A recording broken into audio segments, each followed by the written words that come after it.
안녕하세요. 오늘 함께 살펴볼 말씀은 마태복음 19장 13절에서 30절 말씀입니다. 오늘은 예수님을 찾아온 부자 청년에 대한 내용을 중심으로 말씀을 살펴보려고 합니다.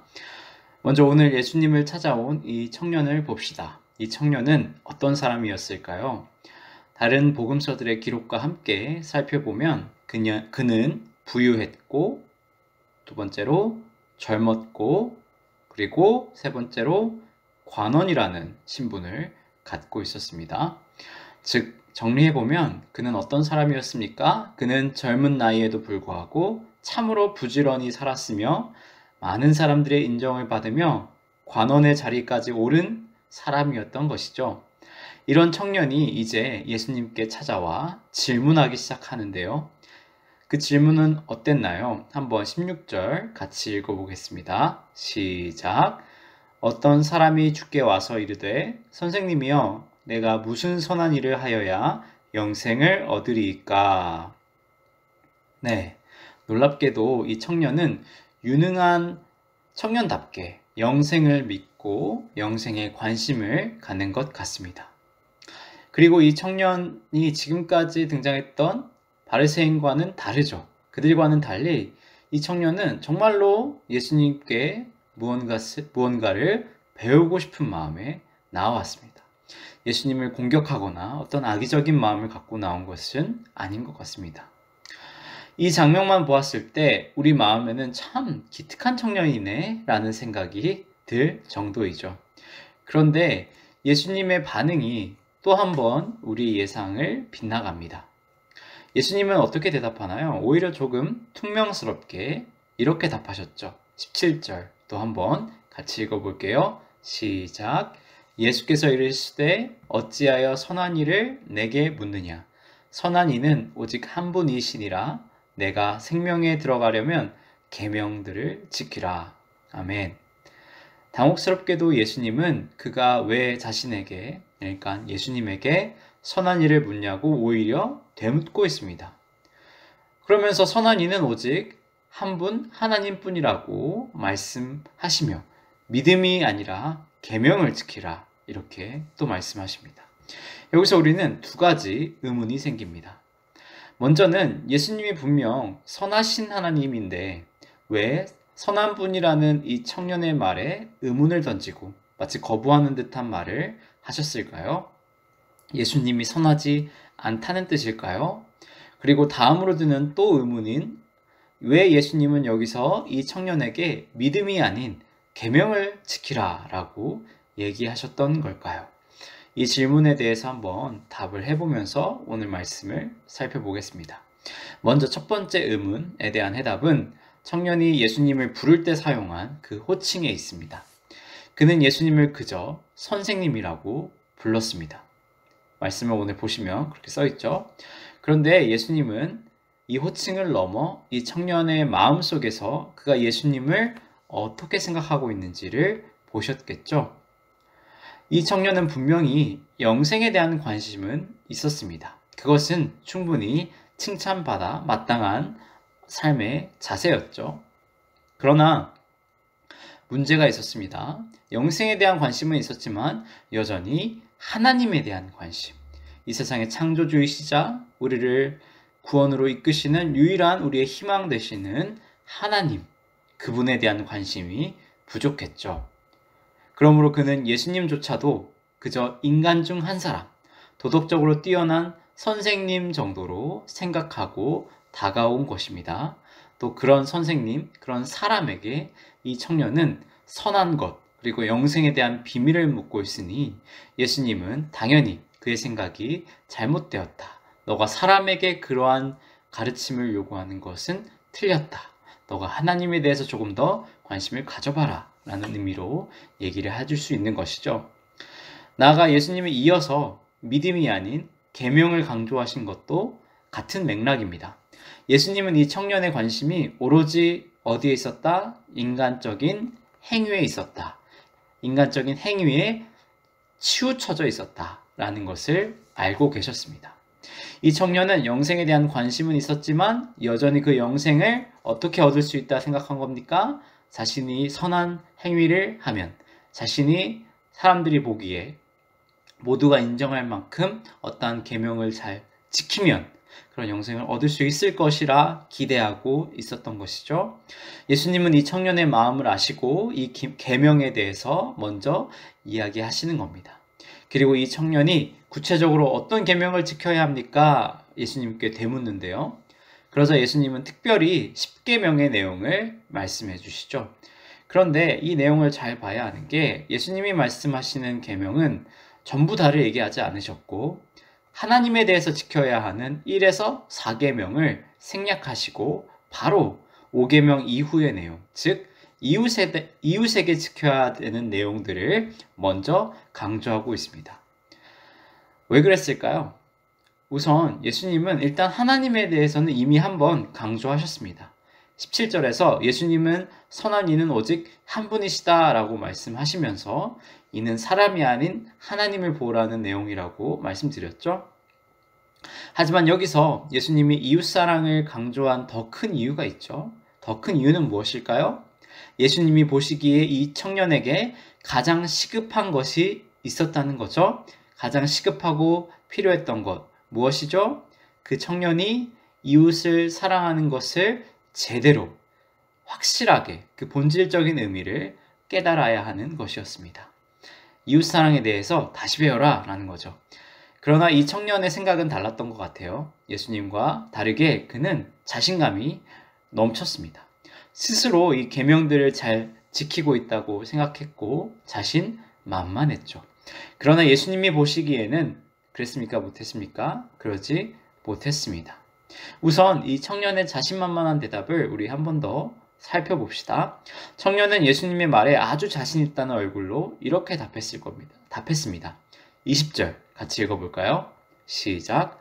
그 청년이 이르되 이 모든 것을 내가 지키었사온데 아직도 무엇이 부족하니까. 네, 이 말을 들으십시오.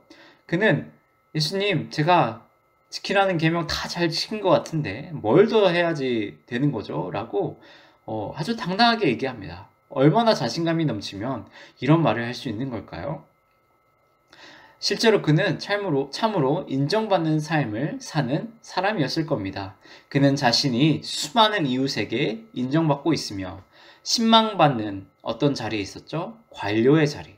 아주 어린 나이에도 그 관료의 자리에 있었기 때문에 자신의 삶에 자신이 있었죠. 실제로 그는 분명히 좋은 청년이었을 겁니다. 다른 사람들에게 관대하고 사회생활도 잘하며 참 사람들이 보기에 착한 청년이었을 것입니다. 이 사실을 의심하지 않습니다. 외적으로 그는 흠잡을 수 없는 청년이었습니다. 그러나 사람들은 그의 겉모습과 외모만 보겠지만 하나님은 무엇을 보시는 분이죠? 하나님은 중심을 보시는 분입니다. 그러므로 예수님은 그의 심장을 꿰뚫어 보셨고 예수님이 보시기에 그는 이웃에 대한 사랑을 온전히 지키지 못했습니다. 그는 그의 마음 깊숙한 곳에서부터 이웃을 사랑하지 못했던 것이죠. 그는 영생에 대한 관심은 있었지만 그의 행위로부터 영생을 얻고자 했습니다. 이웃을 향한 그의 선행과 태도도 결국 어떠한 결과를 바라고 한 행동이 되는 것이죠. 이제 예수님은 이러한 청년에게 다시 한번 기회를 주십니다. 마음의 중심에서부터 이웃을 사랑하고 섬기는 자가 되라 말씀하시는 겁니다. 예수님은 그가 스스로 완벽히 지켰다라고 생각하는 그 계명이 아닌 이제 완전히 새로운 의미의 계명을 명령하고 있는 것이죠. 예수님은 그에게 계명을 지켜라 라고 아주 담백하게 이야기하셨지만 예수님이 말씀하신 이 계명은 다른 계명, 완전히 새로운 것이었습니다. 이 계명은 구원을 얻기 위한 인간의 행위나 고군분투하는 어떤 공로를 쌓는 행위가 아니죠. 그렇다면 여기서 예수님이 말씀하시는 새로운 계명은 어떤 것이었을까요? 이 명령은 무슨 의미였을까요? 이 계명, 예수님의 계명은 요한일서 3장 23절, 24절에 아주 잘 나타나고 있죠. 화면에 제가 띄워드릴 테니 한번 같이 큰 목소리로 읽어보겠습니다. 시작. 그의 계명은 이것이니 곧 그 아들 예수 그리스도의 이름을 믿고 그가 우리에게 주신 계명대로 서로 사랑할 것이니라. 그의 계명을 지키는 자는 주 안에 거하고 주는 그 안에 거하시나 우리에게 주신 성령으로 말미암아 그가 우리 안에 거하시는 줄을 우리가 아느니라. 아멘. 예수 그리스도께서 우리에게 주신 계명은 예수님의 이름을 믿고 예수님이 우리에게 주신 계명대로 서로 사랑하는 것입니다. 이것은 어떤 공로를 쌓기 위함도 아니고 남보다 우월한 사람이 되기 위함도 아니고 온전히 주 안에서 주어진 은혜 가운데 예수님을 만난 사람들 가운데 나타나는 사랑입니다. 예수님이 우리에게 주신 사랑처럼 서로 사랑하라는 이 계명에 순종하는 자들이 주 안에 거하는 자들이고 주님도 그 안에 거한다는 이 말씀입니다. 이 말씀처럼 오늘 말씀에 등장한 부자 청년도 이제 무엇해야 하는 것입니까? 이웃을 사랑하고 스스로 생각했던 자신의 의로움을 내려놔야 했습니다. 내 이웃을 내 몸과 같이 사랑하라는 예수님의 명령 앞에서 그는 내 몸을 위해 이웃을 사랑하는 사람 정도밖에 안 되었던 것이죠. 그의 행동은 그럴듯해 보였지만 그의 행위의 본질은 여전히 자기중심적이고 자기 사랑에 불과했다는 것을 우리는 보아야 합니다. 그리고 우리도 이 말씀 앞에 서서 스스로를 돌아봐야겠죠. 우리는 늘 사랑을 노래하지만 그 사랑의 최종 도착지가 내 자신이 아닌지 고민해 보아야 합니다. 우리는 하나님 사랑한다, 예수님 사랑한다, 이웃 사랑한다 말하지만 결국엔 나를 위해서 살아가고 있지는 않는지, 오직 나밖에 내 사랑의 대상에는 없지는 않는지 우리가 돌아봐야 한다는 겁니다. 예수님이 명령하신 계명은 서로 사랑하라는 것입니다. 그리고 그 사랑의 출발점과 종착점은 모두 예수 그리스도의 사랑이 되어야 합니다. 그분 안에서 이루어지는 사랑을 말하는 겁니다. 그러므로 우리는 하나님께 이 사랑을 간절히 구하는 사람들이 되어야겠습니다. 이웃을 정말로 내 자신처럼 사랑하는 것은 인간의 죄와 욕심 앞에서 사실 불가능한 겁니다. 그러나 예수님은 오늘 말씀에서도 분명 말씀해 주셨듯이 사람으로는 할 수 없으나 하나님으로서는 다 하실 수 있다 얘기하십니다. 이 말씀은 이 사랑이 인간의 노력이나 생각에서 시작되는 것이 아님을 다시 한번 말해주는 거죠. 예수님이 가르쳐준 사랑은 우리가 온전히 하나님을 의지하고 사랑함으로 나타나게 된다. 그런 사랑이다. 그러므로 기도하라 라는 뜻입니다. 하지만 본래 인간은 죄로 인해 하나님이 아닌 누구를 사랑하게 되었습니까? 나 자신만 보게 됩니다. 그게 우리의 죄의 쓴 뿌리죠. 이 참 쉬운 일이 아닙니다. 그러므로 우리에게는 자기 자신을 부인하는 과정이 필요하죠. 무슨 과정이 필요하다고요? 자기 부인의 과정입니다. 자신을 부인하는 과정. 그렇다면 여기서 말하는 자기 부인, 정확히 무슨 말일까요? 내가 중요하다고 생각하는 것, 나의 존재에 가장 필요하다고 생각되는 것을 전부 다 하나님께 맡기는 것, 내려놓는 것, 주님께 맡겨놓고 바라보려고 하지 않는 것, 이런 훈련을 말합니다. 무조건 오늘 말씀에 나온 것처럼 전 재산을 바치라는 내용이 아니죠. 예수님이 오늘 청년에게 모든 재산을 팔라 말씀하신 이유는 이 청년이 가진 모든 정체성, 자신이 그렇게 자신만만해하던 자신의 존재적 가치가 그의 재산과 명예에 있었기 때문입니다. 그 증거로 그렇게 자신만만하던 그가 이 말을 듣자마자 바로 도망가 버렸죠.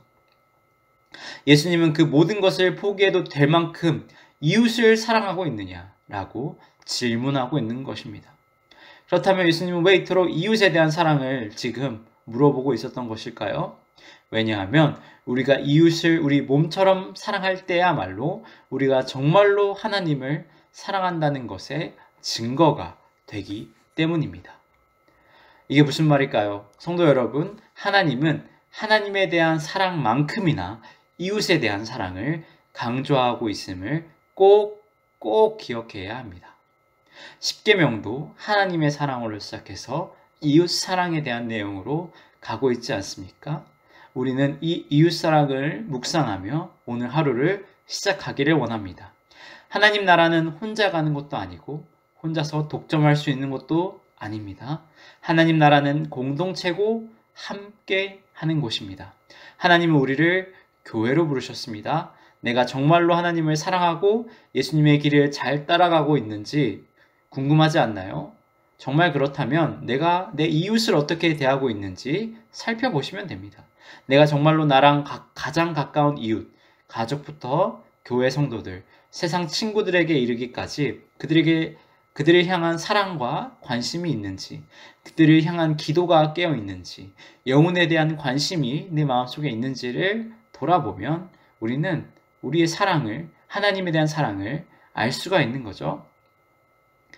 예수님은 이웃에 대한 사랑이 있는 자가 하나님에 대한 사랑이 있는 자다 말씀하고 계신 겁니다. 예수님은 이웃에 대한 사랑이 있는 자들을 칭찬하시며 그 사랑이 있는 자들에게 너희에게 나를 따를 자격이 있다 이야기하고 계신 겁니다. 우리가 이러한 예수님의 칭찬을 받는 사람들이 되기를 바랍니다. 그리고 우리 나눔교회가 하나님을 사랑하고 이웃을 사랑하는 삶이 가득한 곳이 되며 날마다 하나님 앞에서 은혜의 통로로 쓰임받는 교회가 되기를 주님의 이름으로 기도하고 축복합니다. 아멘.